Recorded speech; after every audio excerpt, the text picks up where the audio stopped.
So I'm here to talk about the 12 stages of the hero's journey as it relates to 3 a.m. revelation. Stage one, the ordinary world. In my questions, longing for seeking knowledge and understanding.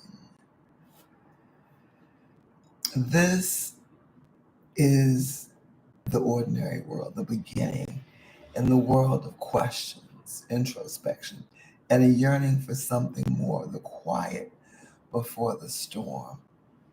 And I just want to tell a story about that. What are one of those times where I've had a question? Well, one question I had from really early on was why do we have all of these empty houses, but all these homeless people are on the street? That's one example. Mm-hmm. And so that sent me always made me want to notice and kind of look for the answer. The second step of the hero's journey is the call to adventure. Searching my soul, I find answers. Looking deep within myself, I find answers. That is what that represents in 3 a.m. Revelation. The call comes not from outside, but from deep within, and the soul whispers its truth. So I think the first truth for me where that was concerned was that it was concerning to me. It looked like social injustice to have people be homeless and you have empty houses. The third stage of the hero's journey is refusal of the call. I don't really know how to go with the flow of the status quo. I've got to follow my own heart, mind, and soul. There's tension here. There's a resistance to conformity, the weight of fear, and the pull of the familiar. So then I think the resistance is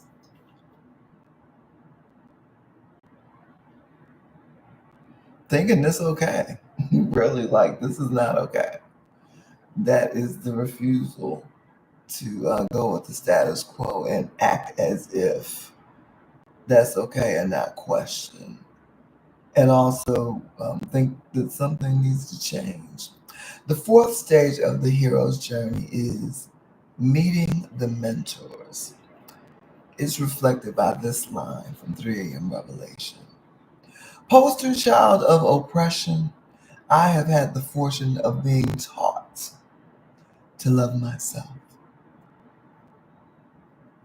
I was raised by revolutionaries. So here it says the mentors appear not as individuals alone, but as ancestral voices, revolutionary elders, and lived teachings. I grew up through the civil rights movement, through the Black Power movement, the Black Arts movement. This was a time where mm, whenever you're in an oppressive environment, um, you're being taught that there's something wrong with you. You're being silenced, your voice is being diminished, your contributions are being minimized. It's not that you aren't making a contribution, but people aren't really recognizing your contributions. Your needs are minimized. It just seems like you're not that important. You're consistently put on the back burner. And so that teaching in that time when is definitely revolutionary. That's what systems of oppression are meant to do. The fifth stage of the hero's journey, crossing the threshold. We drank revolutionary water, sipped revolutionary tea. That was us living activism, which had to do with study, self-study, because in systems of oppression, you aren't really taught about yourself outside of how you can serve somebody else. Your humanity is not celebrated or even acknowledged in that way. So part of drinking revolutionary water and sipping revolutionary tea would represents living a life of self-discovery, but also of learning truths that we're not told, to explain what it is that's going on around us and why and how we find ourselves in the situation that we're in. At this point, there's no turning back. You cross into sacred ground charged with knowledge and purpose. The sixth stage of the hero's journey tests allies and enemies, represented by the line in 3 a.m. Revelation that says, "We were scared. There was tension in the air and the ever present threat of violent eruption." The tests emerge: fear, oppression, resistance, but also community, courage, and clarity. During this time, we have many, the consistent conditions of oppression. I think there's certain things that happen. So, there's the history of slavery, chattel slavery in this country. And while the period of enslavement was particularly brutal, and there are ways that it never ended, it only morphed into something else. So, right after enslavement, one of the periods was the Jim Crow South and the Black Codes, which limited your movements and attempted to keep you from voting, just to keep you from having access. The Ku Klux Klan was around. Things we still experience where police will, if they stop you, you're subject to be hurt. The way they treat you if you're Black is very different from the way they treat you if you're white. And that's scary. That kind of pressure and tension ongoing can, yes, you're scared, but at some point the uprising requires courage. And so that's something that I think a conversation that I come across every now and again, where people talk about being courageous. And there's no need for courage without fear. So it's not that people aren't scared. As a matter of fact, the most dangerous time is when a person is scared. They're more dangerous when they're scared than when they're angry. Okay, so the seventh stage of the hero's journey is approach to the inmost cave, represented by this line: "Out of it came the thirst for revolution, the thirst for change, the thirst for freedom." That is the preparation before the transformation, the deep reckoning with why you must act, why you must respond. At this point, this is when fear turns into a courage that wells up from deep inside of you. It's really based on conviction. Mhm. The eighth stage of the hero's journey is called the ordeal, represented by this line. And with that freedom comes infinite responsibility. Freedom is responsibility. Now, this is the moment of awakening, the confrontation with truth, that it costs something. It costs something. Freedom costs.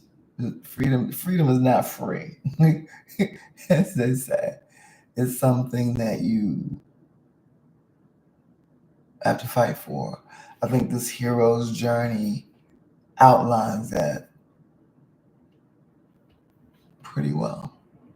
The ninth stage of the hero's journey is reward, seizing the sword, represented by this statement: the responsibility to define yourself and your destiny. Define yourself and your destiny. The reward is not ease, but the power to define oneself, one's path, and one's life. Mhm. The 10th stage of the hero's journey is called the road back. No, I am not alone. Now, for me, that line means no, as in have knowledge that. Also, no, I am not alone. My ancestors walked with me.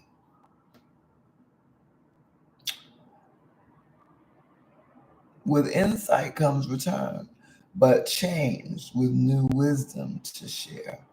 So this is talking about, yeah, we go through our different changes. I think this is about transformation, mhm, and lessons learned, the wisdom that you carry based on the experiences that you've had. If you're questioning along the way and paying attention, then you learn those lessons. A lot of things you can learn along the way. The 11th stage of the hero's journey is resurrection, represented by the line, I dance to a different drum. Dance. This is a rebirth into authenticity, creativity, and embodied revolution. You are not who you were. I think that's a good point because I go through, I think that's the ideal thing, right? Like one of my values is to master the art of turning stumbling blocks into stepping stones. That, I'll say, journey, undertaking in and of itself lends itself to learning, mhm, transform, growing, learning and growing. And you're not who you were. The 12th stage of the hero's journey is returning with the elixir. The elixir is dance to a different drum. Dance. You bring back the elixir, the rhythm of truth, the power of the soul's voice, and the call to others to awaken. So this is a deeper dive into 3 a.m. Revelation and how it depicts the hero's journey.